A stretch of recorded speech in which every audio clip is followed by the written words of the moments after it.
Hi, everybody. Welcome to Doctors Living Deliberately. I am Dr. Arpita Gupta DePalma, and I am here today with my co-host, Dr. Michael Hersh. We are going to give you a treat today. I don't know if you've noticed, you probably have noticed, but what we've been trying to do is in between every couple episodes, give you some teaching nuggets, some little gold pieces of wisdom about what we've learned on our journeys with coaching for ourselves, as well as for the colleagues and clients that we work with. And so today I am super excited because it's one of those episodes where you get to talk to us about some of the things that we love to share with our clients.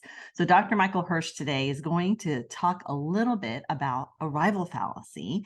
Arrival fallacy, he's going to jump into defining and giving you all the details. And I will say for myself, when we are in school, when we have been taught about what we want to create for ourselves in our lives, we have that ingrained in us from childhood, honestly, when we're little, about what you want to be. You want to be a successful doctor. You want to have that white picket fence. You want to have the house and the kids and the dog and all that stuff. And so we have these ideas in our brain of what happiness is going to look like. And that's what we strive for. And when it doesn't exactly look like that, until we get there, we're not happy. And so I am going to bounce this over to Dr. Hersh to talk about arrival fallacy and what it is and why it's so important to talk about and bring to light with physicians, because I think a lot of us really deal with this and suffer with it. So Dr. Michael Hersh, please engage us. Tell us all the things. Absolutely. Yeah, it's interesting and true. And arrival fallacy isn't even a term I was aware of before finding coaching. And so for anybody that is not familiar with the term, an arrival fallacy is the belief that I will be happy when dot dot dot, fill in the blank, right? And doctors, this is our entire life, right? So if you can think back to when you were in college and the thought was, I just need to get into medical school and then I will be happy. And then the carrot gets dangled in front of you. I just need to do well in medical school and get the residency that I want, and then I will be happy, and then my life will be set. And then you get to residency, and oh, it's just that one fellowship. If I can get that fellowship, then my life is made. And then I just need the right attending job. I need to pick the right job. And once I get the perfect job, I can be happy.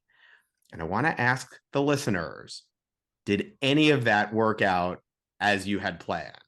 Did you ever get to the next level and think, I finally made it. My life is perfect? If you're anything like me, the answer is for sure not.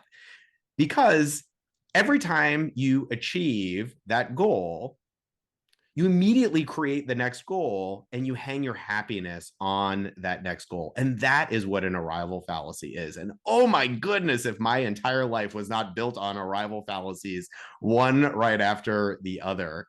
Did you know about any of this, Arpita? I really did not, because it becomes such a rat race of life. We just move on to the next thing, right? We set our goals for something, we either achieve it or we don't, and then we just move on. We don't take the time to celebrate the wins as they come, because we've had this delayed gratification from training. That's what's ingrained in us, that you don't have time to sleep, pee, eat. We've talked about that, but also just celebrate what's good, what we have achieved. And that, I think, perpetuates this cycle that we've created for ourselves. I think you have explained very succinctly what it typically looks like for most physicians. Like, when I get this, then I will be happy. And it moves along the stages of training. For when clients have then completed training, let's say they're as attendings and they're coming to you, what does it look like now after the fact? Like, what do you see in terms of the arrival fallacies that are present with your current clients? How Yeah. does it look? Absolutely. I would say, for me, as I was starting with coaching, I was fully ingrained in the financial independence, retirement early community. And so my arrival fallacy turned from achieving the next thing in, my medical education, the next level, to what can I achieve in my life, right? So I will be happy when I reach financial independence. I will be happy when I have the house of my dreams. I, see the people, the other physicians in the doctor's lounge talking about their lake house or their vacation home. And so the arrival fallacy, it never goes away, but it absolutely can shift. And so I have termed this the race to an imaginary finish line, right? So you are creating this finish line in your mind that is not a true finish line, right? The goalpost keeps moving. And so you never actually get to this place that you want to go, but you get so wrapped up in trying to get there that you lose perspective on all the things that actually are going really well in your life.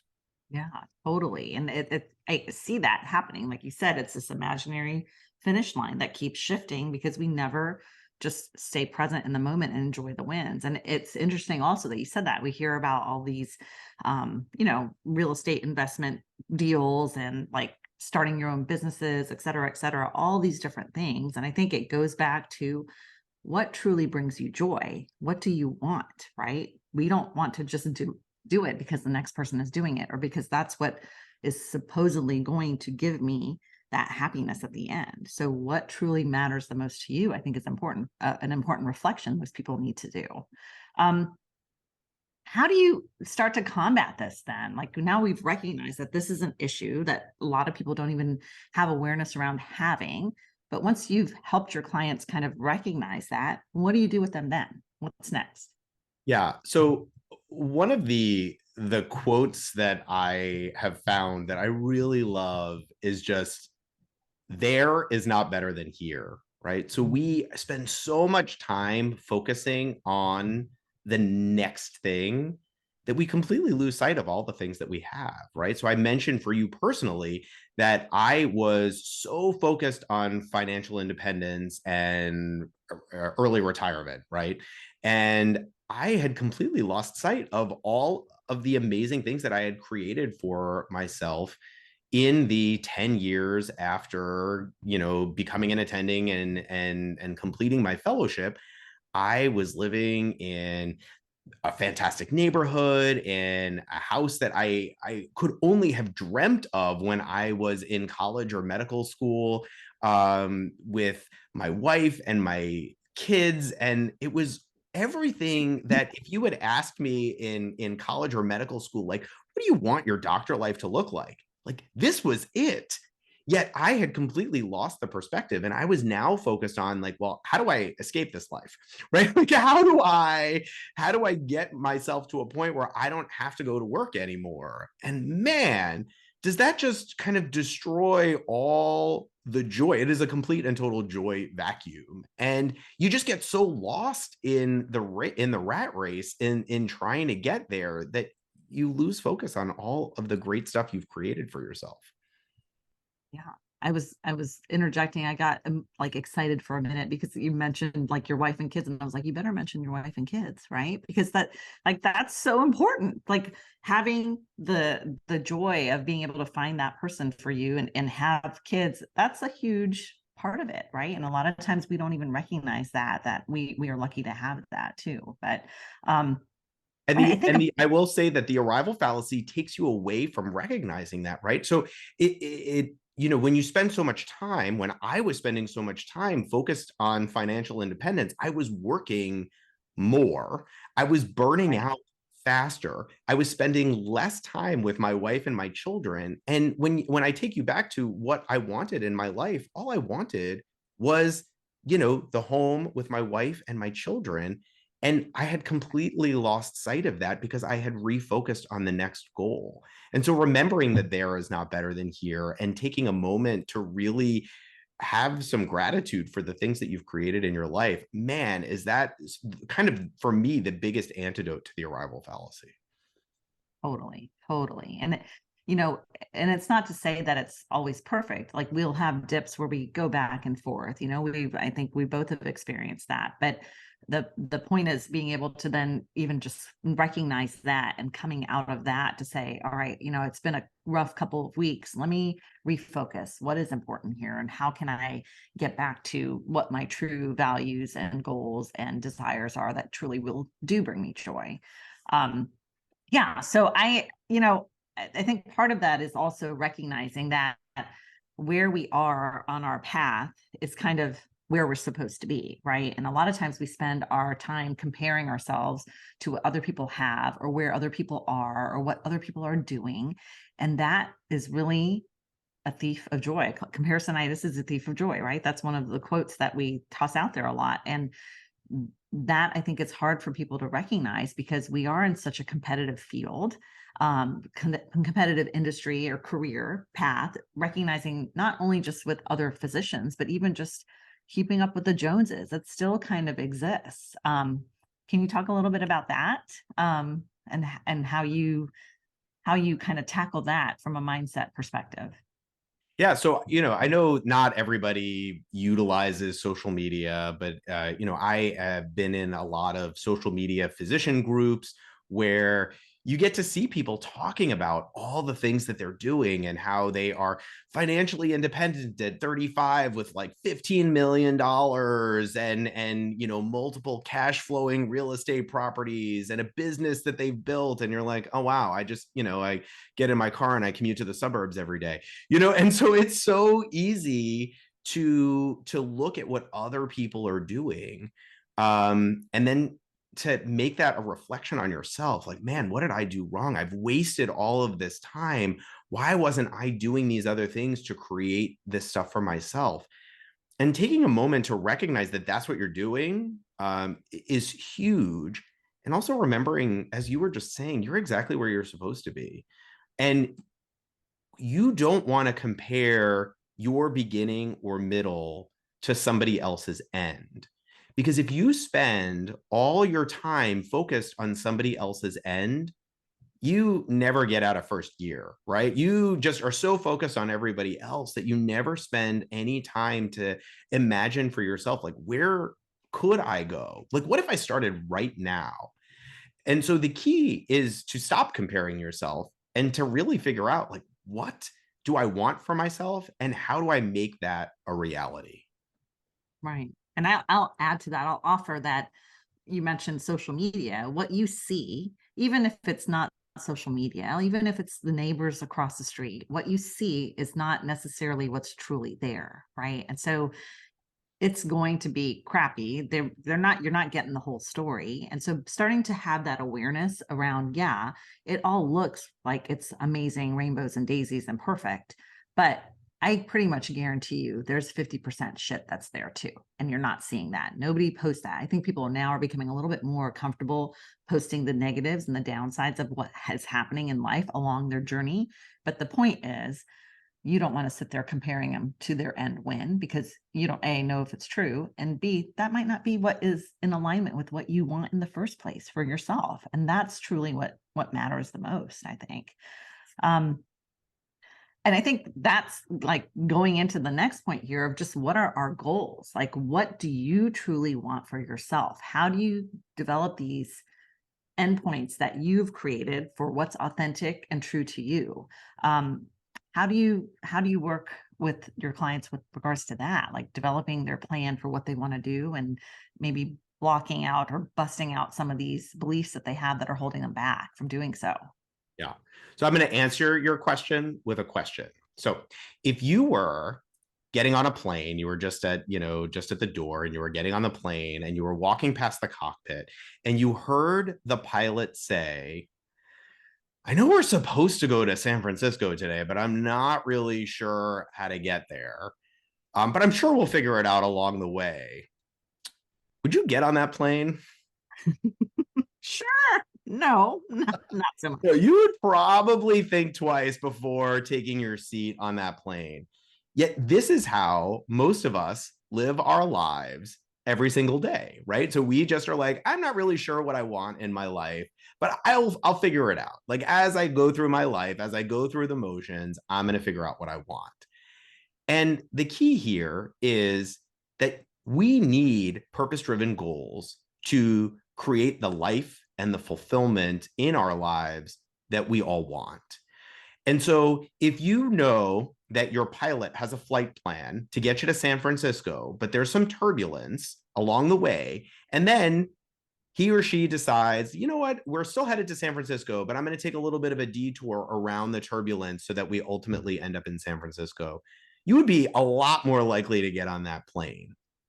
Or maybe landing in San Francisco, there's too much fog. And so they're going to have to detour and you're going to land in LA. And that's the safest thing to do. Right. This is how we get to choose how to live our life, is to create a goal and then to do everything we can to get to that goal. And if somewhere along the way our goal changes, then we just change our flight pattern, right? We can create something that we are headed to, aiming for and headed towards, and then decide that we don't want that thing anymore and pivot and do something else. But when you create the goal, you create purpose in your life, you create fulfillment, and you create joy because you're actually following the plan that you want in your life. Yeah. The only thing I'll add to that is just being careful with changing the goals too quickly, right? We're going to set our goals, like 100%. You decide, and constraining is also important here. Constraining for great, right? Pick one goal and set that goal and have your deadline for it, and don't shift gears to go to something else before you've tried for at least 6 months or whatever the date is that you've set. Because again, when it gets tough, our brain's tendencies is to want to like stop or give up or do something else that might be easier. So just being onto yourself when that's showing up. But yes, 100%, these purpose-driven goals are what are going to get us where we want to be. And we have to stick to it and have an awareness around what is the adversity quotient per se. That's what I referenced it to, is how much we're going to take on. We don't have to do these things, right? We're choosing to do them.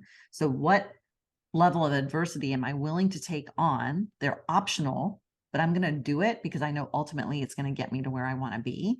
What's your quotient there? How much are you willing to do? And then even when it gets rough, sticking with it is key, I think, is important. Yeah, I think that this is for me where coaching has had the greatest impact, because your brain. So the reason I was saying create a goal and you can change is because when I'm coaching other physicians, a lot of times they're like, well, I'm afraid to make this goal because what if I change my mind? Right. And so I always encourage people, just create the goal. You can change your mind later, but you're 100% right. You want to stick with the goal, right? If you create something for yourself, you want to be doing everything you can. And so this is where coaching for me has been so impactful, because when your brain starts telling you that the goal that you've created is too hard or you don't know how to do it, your coach can kind of enter the picture and question, is that even true? Do you really not know how to get to this place that you know that you wanted to get to? Yeah, is your brain kind of being the jerk here, trying to hold you back, right? And that's the beauty of it, like you said, with the coaching. So and I think, also just to circle back to this, is that recognizing that it's not going to be awesome along the way. And we touched on it about like when you kind of want to give up, it's going to suck half the time while we're trying to get there. And it's going to suck when we get there, right? Can you talk a little bit about that? How do you explain that to us? And because ultimately, I think that's when we finally get to relax. It's when we can recognize that. Yeah. So I think there's a couple of key points here. Um, Dan Sullivan has a fantastic book called The Gap and the Gain. And sometimes when we are creating goals, we focus on the goal, right? We focus on the end point. And when we create a big goal for ourselves, we all we can see is how far away that goal is and how much work we have to do to get there. And the key here is rather focusing on the gain, on the incremental changes that you are making, on the incremental progress that you are seeing as you make your way towards that big goal that you've created for yourself. And so enjoy the journey, right? Take a look at the progress. I actually keep a document where month to month I write down like what did I do well? What went well for me? And what did I learn over the last month? So when I go back and I'm like, oh, I'm no further ahead than I was, I have this very specific document written by me where I can look back and be like, oh, yeah, I forgot about all that stuff. Because that's what brains do. Our brains are immediately going to forget about all the good stuff and they're going to focus on the one thing that didn't go as planned. And instead, I have written down for myself, oh, no, you need to be focusing on all the gains that you've made. And I have a little reminder that tells me once a month to go back and to fill in the document so that when I'm not feeling so great about my goal, I can go back and be like, oh no, look at all these achievements. And then just recognizing that not everything is going to go well, right? Life is 50-50, right? 50% of the time, we're going to be living our life and things are going to be going great. And the other 50% of the time, not so much. And you need the times that things are not going well so that you can enjoy the times when things are. Yes, 100%. I think that was such a eye-opening concept for me to recognize that we're always striving for it to be happy and better and good. And so when we do that, we are not actually relaxing and getting ourselves in a situation or at a place where we can kind of just settle in, when we can just accept that, yeah, it's going to not be great half of the time because that's what creates the good times. Then we can just kind of set back and just see and go through life as it's supposed to be. And I think another piece of it is just, again, having that knowing of what you want. Being true and authentic to yourself is key here. And we kind of put it throughout the episode, but making sure that you're doing those check-ins. What do I really want for myself? What do I know to be true for me? And then working towards that and staying authentic to what your why is, I think is very important, because that will drive you for everything you do. And so that you can show up in a way that's intentional and authentic and just who you are. So Yeah, that is the key to the purpose-driven goal, is having a why. Because as you are making your way towards your goals, it's going to be uncomfortable, right? If you already knew how to have the thing that you wanted, you'd already have it, right? And so there is so much learning in the process. And you're going to have moments where you question, do I really want this? How badly do I want this? And it is the strength of your why, of why you're doing the thing in the first place, that will determine whether or not you ever achieve your goal. Because if your why is not incredibly strong, if you are not very clear on the reason that you want the thing, the moment things get tough is when it's going to be so easy to just say, forget it. I don't want to do this anymore. I just want to go back to the way that my life was. yeah, You cut yourself short when you do that, right? You don't get the thing that you actually really wanted. You never make it to San Francisco. yeah. Yeah, I think that's the key there. It's just keeping your why, keeping it short and succinct too, maybe putting it on Post-it notes around wherever your workstations are, wherever you find yourself. I have things on my bathroom mirror in the morning. That's my reminder for why I'm doing things. And that's what energizes me and charges me, even when I'm feeling a little bit down. Okay, that's why it's there. And today kind of sucks a little bit, but that's my why. And I'm going to remind myself of that. So I think that's super important. Well, Dr. Michael Hersh, I think this has been a wonderful, wonderful nugget today that you've offered to our audience. Tell us a little bit about what you offer with regards to your programs and how you work with clients with regards to tackling arrival fallacy and creating purpose-based, purpose-driven goals. Yeah, so I think that this is a big topic that comes up in a lot of the coaching for physicians, and so we do in a lot of the one-to-one sessions with my clients spend a decent amount of time talking about this particular topic of the arrival fallacy. On my website, I do have kind of a free video that specifically goes into the details of some of the stuff that we were just talking about. And so, for any of the listeners that are interested in more information specifically about this, you can go to my website, betterphysicianlife.com. And there is not only a video that kind of tackles this topic, but there's also this worksheet that helps physicians figure out, like, what do you want your life to look like? Like, how do you create those purpose-driven goals? Most of us don't really take any time to sit down and figure out, what do we want our life to look like in 5, 10, 20 years? And so I have a worksheet that helps take you through this process. so that you can figure it out for yourself. Because what I want my life to look like in 20 years may not look the same as what you want, Arpita, or what our listeners want.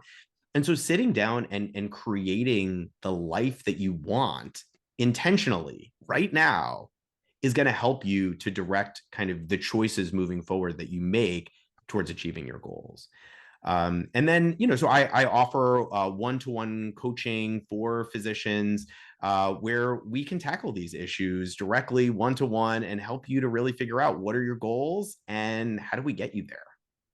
Wonderful. That's awesome. I know we've both benefited from that, and I know you've had clients really have a lot of successes with working with you with that. So, well, thanks, Dr. Michael Hersh, for talking to us today. Again, if you're interested in learning more about his programs and what he has to offer, it's www.betterphysicianlife.com, and feel free to check it out. And all that information will be in the show notes as well today if you guys want to reach out to him. All right. Well, so good speaking with you. Take care, Dr. Hersh. Thank you so much. You have a great day. Take care. All right. Bye. Bye.